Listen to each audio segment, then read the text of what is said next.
So I want you to try a little thought experiment with me today. Imagine you are at the absolute pinnacle of your success. Like you've built this untouchable empire, you have every possible defense mechanism in place, and you just feel completely, perfectly secure. Right, like you've got contingency plans for your contingency plans. Exactly. You are untouchable. And then I want you to imagine losing absolutely everything in exactly 20 minutes. Every safeguard, every barrier just erased. It's a terrifying premise, honestly, because it forces you to confront how fragile security actually is. I mean, we operate under this assumption that collapse is, gradual, that we'll have time to react. Right, time to adapt or whatever. Yeah, exactly. But stripping that time away completely, that is just brutal. And that feeling of sudden total annihilation is exactly where we're starting today. Welcome to the deep dive. Our mission this time isn't just to recap a plot, but to really analyze the mechanics of a specific sci-fi narrative called Project Atlas, The Rise of the Fallen Fleet. Which is such an incredible piece of fiction. Well, it really is. And, it falls into this subgenre known as HFY humanity, fuck yeah, which usually focuses on humans just being inherently awesome, or like these gritty underdogs that punch above their weight. Yeah, the classic human indomitable spirit trope. Right. But this story does something entirely different. It explores the devastating fall of Earth and this 600-year-old secret that fundamentally changes the galaxy forever. And while the surface dressing is, giant spaceships and galactic stakes, the underlying architecture is this profound look at the philosophy of technological evolution. I mean, it really forces you to examine institutional memory and what actually happens when a civilization is pushed right past the brink of extinction. Let's actually look at how the author sets up that brink, right? So we start in the year 2248. Humanity is experiencing this huge golden age where the dominant civilization in the Orion Arm, Earth's fleets are guarding hundreds of thriving colonies. There's just this pervasive sense of invincibility. Yeah, everyone feels totally safe. And then the stars just disappear. Which is such a deliberate, chilling visual, because thousands of these enormous alien warships just drop out of hyperspace right above Earth's outer defenses, and their hulls are completely black, like they absorb light itself. No flags, no warnings. None. No diplomatic channels opening up to negotiate terms or anything. It's just a sheer display of asymmetric power. And it's punctuated by this single broadcast that echoes across every human frequency. Yeah, the broadcast just says, your species has reached its limit. Surrender your fleet. And naturally, the United Earth Council refuses. Admiral Marcus Hale is aboard the flagship Valiant, and he orders the defense. And millions of sailors are just primed, firmly believing Earth cannot lose. Because why would they? They've never lost. Exactly. And as a reader accustomed to the genre, this is where you expect the gritty last stand. You expect human ingenuity to shine through. Maybe it's like a clever tactical maneuver that turns the tide. But the author completely subverts that expectation. I mean, the alien armada fires first, and the human defenses don't just fail, they are rendered mathematically obsolete in an instant. Just vaporized. Yeah, battleships vanishing into glowing clouds of plasma because the alien weapons completely bypass electromagnetic shielding. The narrative just ruthlessly strips away that whole comfort zone of the underdog victory. It's genuinely shocking how thoroughly humanity is outmatched here. Right. And it isn't just a matter of the aliens having bigger lasers, right? The actual physics of the battle are broken. They really are. Like human missiles are detonating prematurely because the alien ships emit these fields that destabilize chemical reactions. Railgun rounds, these hypervelocity kinetic weapons, are literally bending away in impossible curves before they even make contact. It's wild to read. I mean, I was thinking about it like, it's like trying to fight a modern, heavily armored military tank by throwing a handful of gravel at it. The gravel isn't just ineffective, it doesn't even register as an attack to the tank. That's a great analogy. And notice how that specific choice, altering physics rather than just overpowering shields, serves the narrative. It tells you that the gap between these two civilizations isn't industrial, it's evolutionary. Yeah. Within 20 minutes, the first fleet is gone. Then the second, then the third. The entire solar defense network just collapses.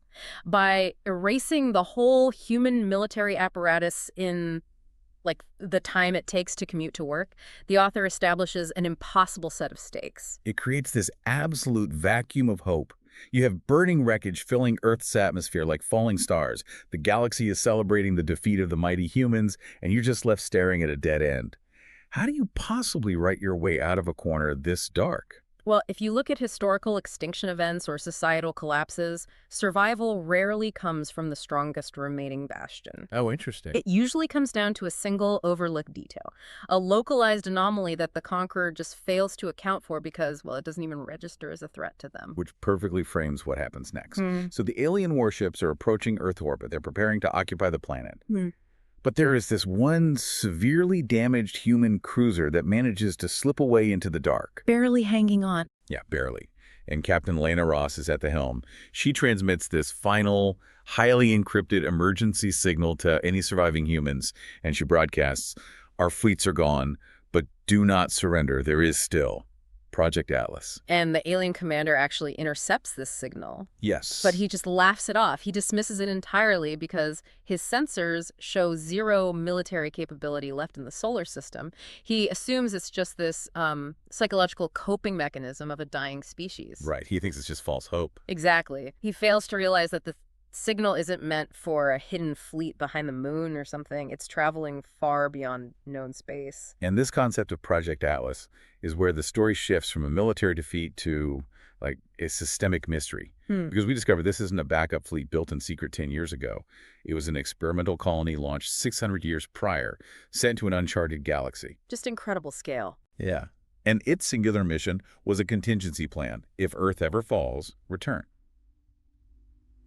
But, okay, I have to stop here and push back on this premise. Yeah. Because this is where the logistics of the story demand some serious scrutiny. I know exactly where you're going with this. I mean, 600 years. I want you to think about 600 years ago in our own human history. That was the 1400s. Right. We can barely keep a municipal bridge maintained for 50 years without the blueprints getting lost in some county server. You're telling me a contingency plan sat in a bureaucratic filing cabinet since the equivalent of the Renaissance? And someone just remembered to press the on-end button. It sounds absurd when you put it like that. How does a protocol that old not just succumb to institutional decay? Well, your skepticism is exactly what the author is playing on, and the narrative directly addresses this problem of institutional memory, because human institutions absolutely decay. Budgets get reallocated, political regimes fall, records turn to dust. Earth did forget about Project Atlas. They just wrote it off. Yeah, the people of Earth assumed the colony had failed and died out centuries ago. But the brilliance of this plot device is that it wasn't a file in a cabinet on Earth. Atlas was intentionally severed from human bureaucracy. It was a closed-loop system, completely isolated in a dying star system in another galaxy. So it's basically a battle of decay. The human bureaucracy decays, but the automated code doesn't. Exactly. Code doesn't decay, provided it has absolute isolation to survive untouched. The contingency relied on completely removing the human element from the waiting process. So deep inside that uncharted galaxy, those ancient automated sensors finally catch Captain Ross's encrypted whisper. Oh man, that scene. It's phenomenal. The imagery of those ancient sensors waking up in the dark and this cold synthetic voice echoing through a massive silent shipyard declaring, "Emergency protocol. Earth under attack. Permission to return granted." It just bridges a 6th century gap in a single moment of automated execution. It is such a phenomenal image, but it immediately brings up the next logical hurdle for me. 600 years is a massive amount of time to just be sitting around waiting for a distress call. What was this colony actually doing out there in the dark for over half a millennium? Right. And to understand the sheer scale of what Atlas became, we really have to look at the contrast between their isolation and Earth's subjugation. Back in the solar system, the alien occupation is brutal. Earth is plunged into a literal dark age. Government surrender, the military is fully dismantled. And human technology is actively confiscated and suppressed. You have underground resistance groups just clinging to this impossible whispered rumor that the fleet will come, while they're quite literally surviving on scraps. While Earth is regressing, Atlas is compounding its knowledge. I mean, they didn't just survive out there, they evolved into something almost unrecognizable to normal humanity. The tech they developed over 6 centuries is staggering. It really pushes the boundaries of sci-fi. They engineered artificial stars to power their infrastructure. They have quantum armor. Their propulsion relies on gravity engines. And their spacecraft are described as living entities, like these biological synthetic hybrids. Yeah. And their flagship alone dwarfs entire alien armadas. Plus, they're led by this imposing, ancient-feeling figure, Fleet Marshal Evelyn Carter. And this specific technological leap, it really forces us to examine a very common assumption we hold about human history and innovation. You mean the idea that necessity is the mother of invention? Exactly. Specifically in the context of war. Right, because historically we tend to assume that armed conflict is the ultimate driver of technological progress. Like, look at radar, jet engines splitting the atom, the internet, early spaceflight.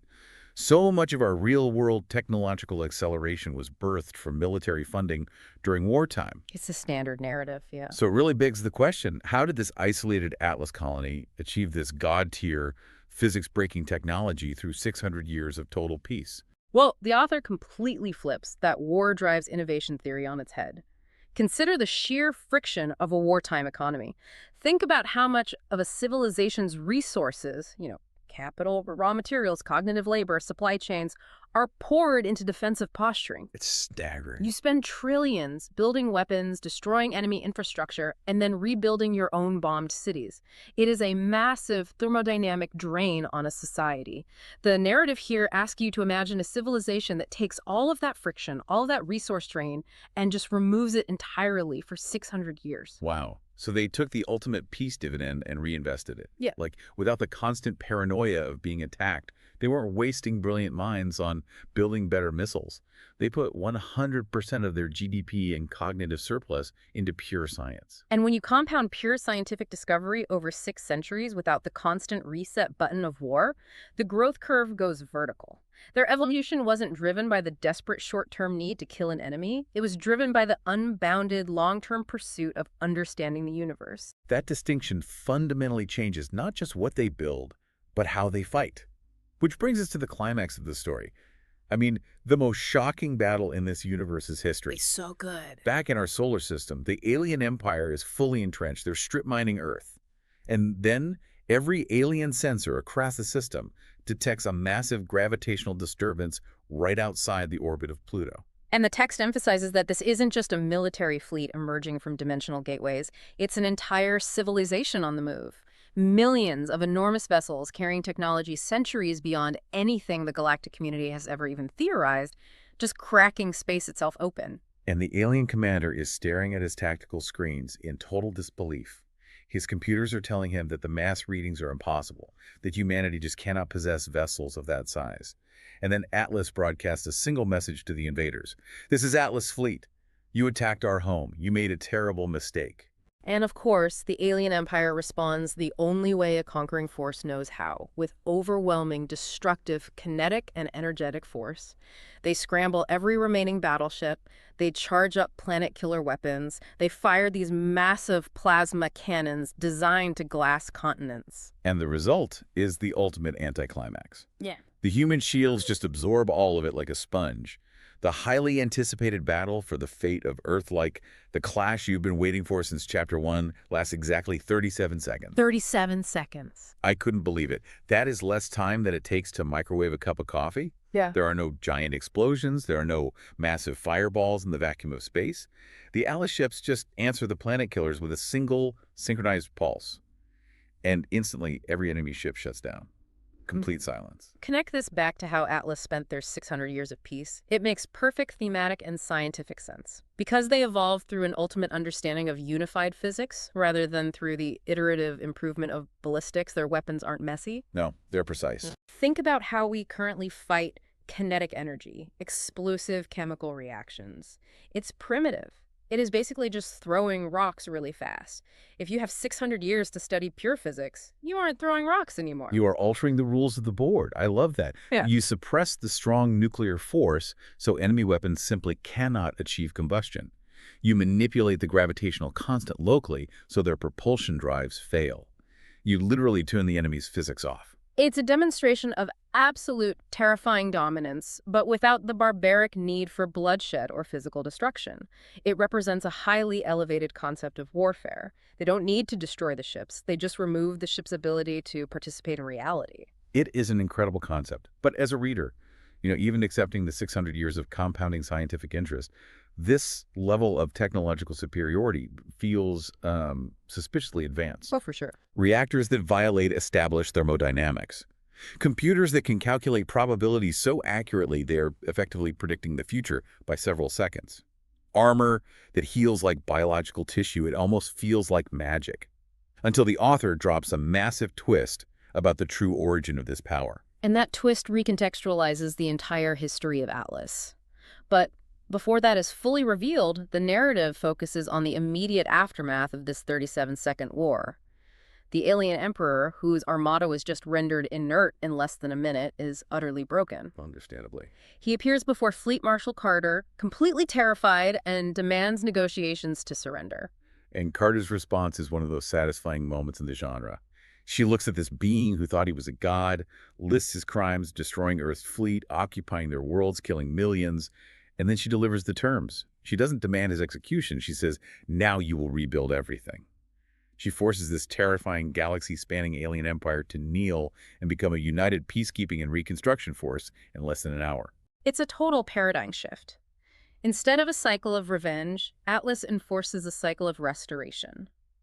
But the underlying reason they're capable of this magnanimity is tied directly to that twist you mentioned earlier. Right. Because a historian looking into the deep archives of Atlas discovers that the physics-breaking technology, the predictive computing, the gravity engines, Atlas didn't invent all of it from scratch. They inherited it. Yes. When the human explorers of the Atlas colony first arrived in that uncharted, dying star system, they didn't just find empty rocks. They encountered an ancient civilization. A civilization that was likely older than the galaxy itself. And here we find the philosophical core of the entire narrative, because the author presents a stark juxtaposition for you to consider. Look at how the two vastly superior forces in this story behaved when they encountered a weaker species. Oh, that's a great point. The aggressive alien empire, driven by fear and dominance, encountered Earth and said, "Your time is up, surrender or die." But the ancient, infinitely powerful civilization in the uncharted galaxy found the human explorers of Atlas and chose a completely different path. They chose to teach them. They saw this struggling, isolated colony, and instead of conquering them or wiping them out, they acted as custodians of knowledge. The poetic irony there is profound. Conquest brought the alien empire destruction in 37 seconds. But the ancient civilization's choice to be teachers, to pass down their legacy of peaceful scientific pursuit, is what ultimately saved humanity. The story essentially argues that the highest form of evolution isn't the ability to destroy, but the capacity to uplift. And that philosophy completely rewrites the galactic world order in the aftermath. The narrative jumps forward to show this new era. Borders disappear, centuries of grudges are erased, foreign alien enemies are now working side by side with humans, utilizing Atlas technology to rebuild Earth, making it stronger and more vibrant than it ever was before the fall. And there's this quiet, really poignant moment near the very end that encapsulates the human spirit within this new utopia. A young cadet, who only knows this era of peace and absolute power, asks Fleet Marshal Carter a deeply vulnerable question. The cadet asks, "Were you ever afraid when Earth lost?" And Carter doesn't give this stoic, infallible answer. She smiles and admits that, of course, she was terrified, but she shares what she considers to be humanity's ultimate rule. She tells the cadet, "We never judge ourselves by how we fall. We judge ourselves by how we rise." It's a powerful sentiment about resilience, and it echoes far beyond their own solar system, because the narrative concludes with a final broadcast. But this time, it isn't a desperate whisper in the dark. It is a massive, unencrypted signal sent out into the deep unknown, intercepted by civilizations far beyond the Milky Way. And it consists of just one sentence: Earth stands again. And because of that message, and, the terrifying rumors of what happened to the Armada that tried to extinguish them, the galaxy enters an unprecedented era of peace. No species ever chooses to invade again. They all realize that destroying Earth's fleet wasn't a military victory. It was the greatest mistake in galactic history. Which leaves us with this lingering causality loop, something I really want you to mull over as we conclude this analysis, because the story frames the alien attack on Earth as a horrific tragedy that eventually triggered humanity's ultimate triumph. But if you trace the chain of events, if the alien empire had never attacked Earth, the Atlas colony would have stayed hidden in the dark forever. Oh, wow. They would have remained in that dying star system, hoarding universe-altering technology, living in permanent isolation. Oh, that's a brilliant paradox to consider. By trying to crush humanity, the alien armada engineered their own obsolescence. They created the exact necessary conditions, like the distress signal that summoned their own destroyers. Exactly. You have to ask yourself, did the alien empire, through their own hubris and desire for absolute dominance, actually force humanity into becoming the supreme guardians of the galaxy? Their act of war was the catalyst for an era of enforced peace. It's a beautiful, intricate trap of a story. It really reminds you that sometimes the absolute worst thing that can happen to a system is exactly what's required to force it to evolve. Well, thank you for joining us on this deep dive into Project Atlas, the rise of the fallen fleet. Take that thought experiment with you today. Keep looking for the hidden signals in your own life. You never know when you might need to rise.